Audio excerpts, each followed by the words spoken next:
the Salt Lake Valley is probably one of its biggest weaknesses. Sorry. The top 10 things you need to know about Olympia Hills. Number 10, it has a diversity of elements.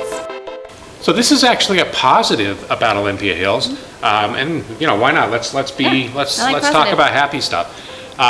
So the proposal says that Olympia Hills will have a variety of housing types that could appeal to different families and ages and demographics and income levels, and that's a good thing. The question that we ask is, is the developer going to come through on that? Are we going to get what we're promised? And that leads to the next thing you need to know about Olympia Hills. Number 9, concerns about the PC zone. Okay, so the developer is applying for a PC zoning change. Currently, the land there is zoned agricultural and industrial. So if anything were going to be built there, any kind of residential housing at least, it would need to have some kind of change to the zoning. It is called a planned community zone, but it is kind of a blank check for the developer. It doesn't specify things like commercial centers or really tie down where certain types of housing needs to go.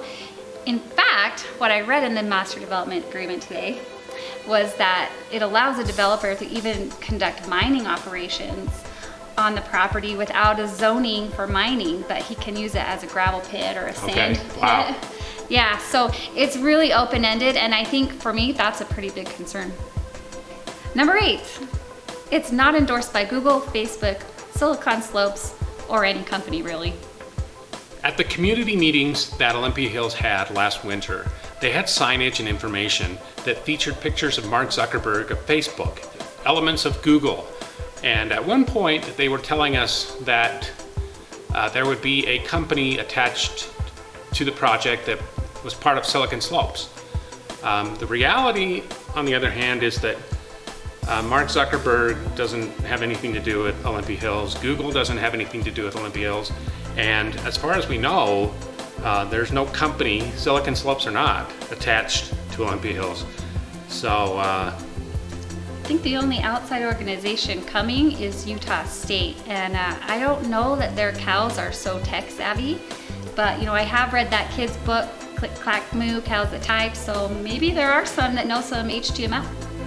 Ooh. Number 7, a live, work, play community.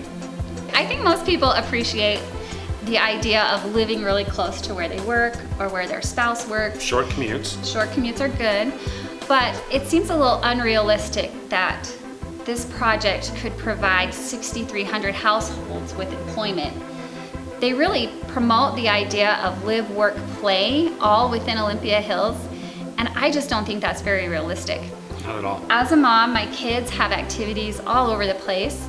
I just don't see 930 acres having enough space to hold like entire soccer leagues or, dance Gymnastic companies, gymnastic classes, basketball, all those things. So there's a lot of things that people need that they need to go places for, and don't really think they're just going to be staying within those 900 acres. Well, now that you mentioned that, and now I remember that at one point they were talking about driverless cars, It's true. or that nobody would need a car because Right. if you don't need to go anywhere, if everything's right there, you can just stay at home and walk when it's 20 below zero. Walking's good, I agree, but it is winter here half the year too. Number 6, impact on roadways and traffic. This is probably the biggest concern that I have about how irresponsibly Olympia Hills is planned and proposed, because there are no highways or freeways anywhere near Olympia Hills.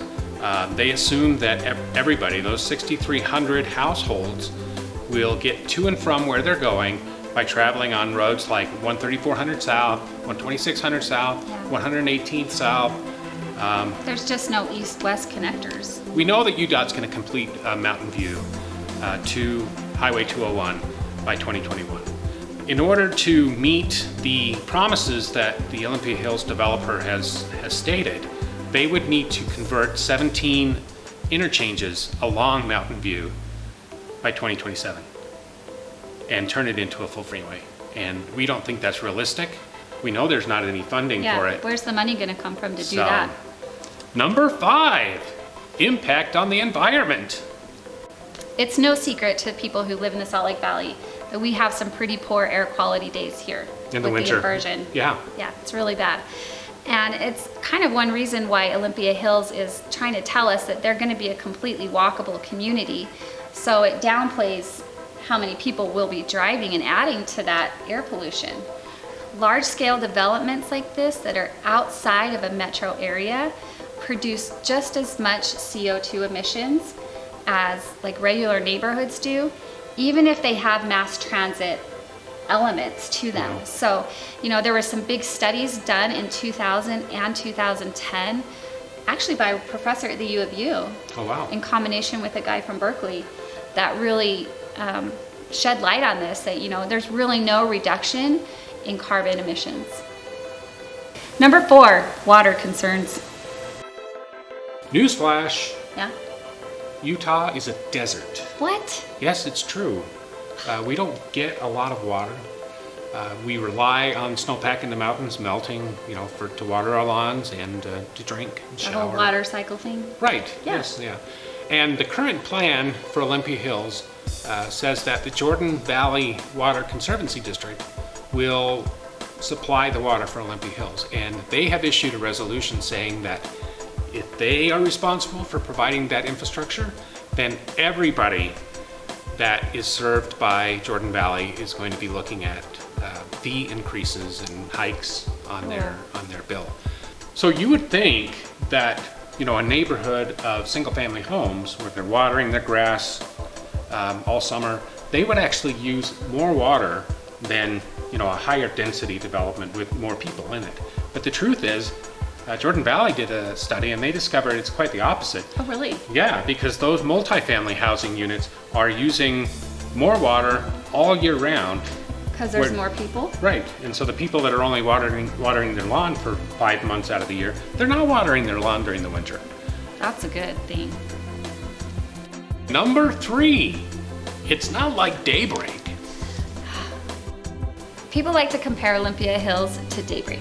Daybreak's great. Daybreak is a huge master plan community, but if you were to look around it and feel like it's got a lot of houses there, it's only got a gross density right now of 3.1 units per acre, Really? which is surprising. Yeah, Olympia Hills is supposed to be 6.8 when it's done. Yeah, it's 6.8 units per acre. a little over double. Yeah. I went to math class. Oh, cool. Yeah. Anyway, so Olympia Hills and Daybreak are just not good comparables, but they're also located in 2 totally different places. Oh, yeah. Daybreak's like right between Bangor and Yeah. Mountain View. Some major roads that can help ease that traffic flow and help encourage jobs to want to come build out there. If I remember right, that puts Olympia Hills between Boston and San Francisco in terms of gross density. It's true. Another thing that Olympia Hills lacks that Daybreak has is a lake. So instead of asking where's the beef, we should be asking where's the lake. Yeah, well, we already talked about the cows, right? Oh, right. So they're not going to be in the lake, they're going to be right in cove. They're going to be riding code. Go jump in a lake. Number 2, location. The location of Olympia Hills, clear out in the southwest corner of the Salt Lake Valley, is probably one of its biggest weaknesses. There's no transit corridor, there's no I-15 or anything like that out there. There's cows. There's cows, but there are no job centers, there's no You could commercial. ride a cow to work. You could, yeah. It's just not, you love these cows, don't you? To be honest with you, if you have something as dense as the gross density of Olympia Hills, the best place to put it would be in Bluffdale, where the prison's been for the last few decades. Recently, I read an article by a guy named Cade Benfield, and he's a well-known urban planner on the national scene. And he was saying that sometimes even the most well-planned and well-designed communities just don't work if they're not in the right location. Ah, So essentially, the location trumps design in a lot of cases. yeah. And I think this would be one of them. Number 1, the Southwest Visioning Study. So the number one thing that we think you need to know about Olympia Hills is that it needs to wait for any kind of approvals until after the Southwest Visioning Study has been completed. For sure. And that'll be probably in about another year. The Visioning Study was put together by a group of mayors in the southwest corner of the valley. It totals about $250,000 of taxpayer money. Right.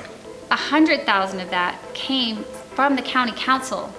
And we think the county council would be throwing that money away if, Yeah, they would be throwing that money away Yeah. if they ignore the study. right, and just didn't wait to see what it says. Right.